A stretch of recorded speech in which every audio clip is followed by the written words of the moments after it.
नमस्कार।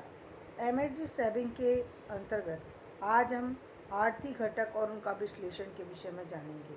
आर्थिक घटक क्या होते हैं? जैसे ध्वनियों के घटकों का जिस प्रकार निर्धारण होता है, उनका विश्लेषण किया जाता है, उसी प्रकार शब्दार्थ के घटकों का निर्धारण और विश्लेषण किया जाता है। ये विचार पाश्चात्य भाषा चिंतकों के का बहुत दिनों से था।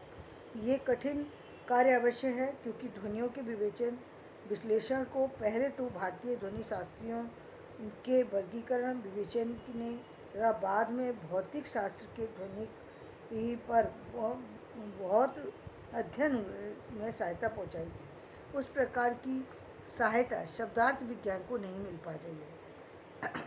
फिर भी विश्व की ज्ञान मीमांसा के मनोवैज्ञानिक एवं समाजशास्त्रीय अनुसंधान निष्कर्षों ने भारतीय न्याय एवं मीमांसा की वैचारिक उपलब्धियों ने इस दिशा में बहुत बड़ा योगदान किया है। अतएव ये माना जाने लगा कि जिस प्रकार भाषा ध्वनि अनेक ध्वनि तत्वों के संयोजन से बनती है। भाषा ध्वनि, किसी भाषा की ध्वनि, भाषा में सबसे पहले क्या आता है? वर्ण। वो ध्वनि जो होती है, उस वर्ण में जो स्वर और व्यंजन है, उसकी ध्वनि में सबसे पहले जो ध्वनि आ रही है, वो कैसे निर्मित होती है? देखिए, एक उदाहरण देती हूँ आपको। पा ध्वनि में अनेक ध्वनि तत्व हैं। जैसे उन्होंने दिखाया कि पा ध्वनि तत्व में ये व्यंजन है, तो इसमें कौन कौन से जो है स्पर्श है, किन किन चीज़ों का स्पर्श? पहले तो है द्व्योष्ठ, यानी इसमें व्यंजन में क्या है?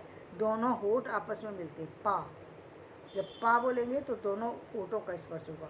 अघोष, यानी इसकी बहुत ज़्यादा ध्वनि नहीं है। अल्प प्राण, यानी इसमें कम शक्ति लगती है। इस निरानुनासिक, इसमें किसी भी नाक के स्वर का प्रयोग नहीं है। तो जैसे हमने एक पा व्यंजन की ध्वनियों को जानने की कोशिश की, उसकी तरंगों को, अभी तो इसमें काम तो बहुत सारा किया जा सकता है, तो उसी तरीके से शब्द के विषय में भी जानने की कोशिश करना चाहिए। कैसे करेंगे? उसी प्रकार प्रत्येक शब्द का अनेक अर्थ तत्वों के संयोजन से बनता है। एक शब्द जो है वो कई तत्वों के संयोजन से बनता है, यानी एक शब्द के अंदर कई सारे तत्व समाहित रहते हैं। कैसे? बालक बालिका में केवल लिंग घटक, पुल्लिंग स्त्रीलिंग का अंतर है। यानी क्या अंतर है? कि बालक बालिका में कि एक जाति विशेष का अंतर हो गया। पुल्लिंग स्त्रीलिंग पूरी जाति विशेष को वर्गीकृत कर दिया गया है।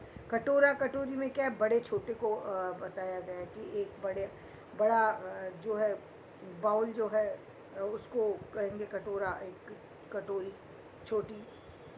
दौड़ना वह चलना है जिसमें बहुत तेज वेग से आदमी भागता है, वो दौड़ना है। लेकिन इसी भागने को एक दूसरी भी स्थिति में देख सकते हैं। वो कैसे? कि भागना वो दौड़ना जिसमें एक अनिश्चितता के कारण से किसी का भय लग रहा है। मान लीजिए एक डॉग जो है किसी के पीछे छोड़ दिया जाए, तो वो उसके भय से भाग रहा है, या छोड़ा ना जाए, रात के अंधेरे में व्यक्ति कहीं जा रहा है, अचानक एक कुत्ता उसके पीछे लग जाए तो वो भागने लगेगा तेज, तो वो अपने आप को बचाने की कोशिश करेगा।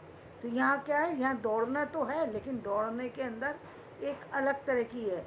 एक वो है जब व्यक्ति पलायन कर रहा है, पर मतलब वहाँ से दूसरी जगह जाना चाहता है। क्यों जाना चाहता है? क्योंकि कुछ चीज़ें उसको परेशान कर रही हैं, वो भी दौड़ना है। यानी कभी कभी कंपटीशन से निकल जाना भी पलायन करना होता है। कभी कभी अपनी ज़िंदगी में अपनी जाति का पलायन लोग कर जाते हैं, कभी कभी देश से पलायन कर जाते हैं। तो ये पलायन शब्द भी आ गया, इसमें दौड़ना भी आ गया।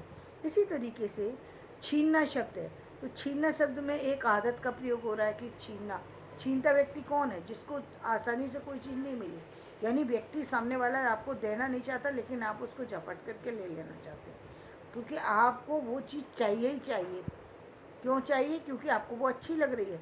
आपके पास सामर्थ्य नहीं है कि आप ना तो खरीद सकते हैं, ना आप सामने वाला आपको देने के लिए तैयार है, इसलिए आपने तीसरा ही तरीका अपना लिया कि आप छीनने के लिए कोशिश में लग गए। तो ये एक शब्द का जो विश्लेषण है, उसका आर्थिक घटक जो है, उसका जो उसका अभिप्राय है वो वहाँ पर कैसे प्रेषित होता है, कैसे व्यक्ति तक पहुँचता है, ये बताने की कोशिश की गई है। घटकीय विश्लेषण को द्विधारी पद्धति, बाइनरी सिस्टम भी कहा जाता है। बाइनरी सिस्टम की भांति ए प्लस माइनस का भी प्रयोग एक के बाद एक हो जाता है। संसार की सत्ताएं प्लस चेतन है, प्लस माइनस चेतन है, प्लस चेतन में प्लस जंतु है, प्लस जंतु में प्लस मानव है, माइनस मानव है। यानी कि जंतु में भी तो क्या है, कहीं तो मानव है और कहीं मानव की सत्ता नहीं है। यानी केवल पशु पक्षी बचे हुए हैं, या पशु पक्षी भी हटा दिया जाए तो केवल प्रकृति, दूसरी तरह की प्रकृति यानी पेड़ पौधे बचे हुए हैं। तो ये जो चीज़ें हैं, तो कई ये सारी चीज़ें जो हैं ये हमारे आर्थिक घटक हैं और उनका विश्लेषण है, शब्दों का विश्लेषण है जो हमें शब्दों की संरचना क्या संकेत दे रही है इसके बारे में बताते हैं। अब आर्थिक क्षेत्र कौन सा होता है, देखो आज हमने आर्थिक घटक और उनके विश्लेषण के विषय में जाना, कल हम आर्थिक क्षेत्र के विषय में जानेंगे, क्योंकि ये थोड़ा सा बड़ा है, करीब करीब 8-10 मिनट का तो होगा ही होगा। तो कल हम इस विषय में चर्चा करेंगे। मेरा वीडियो पसंद आए तो इसे लाइक करें, शेयर करें और सब्सक्राइब करें।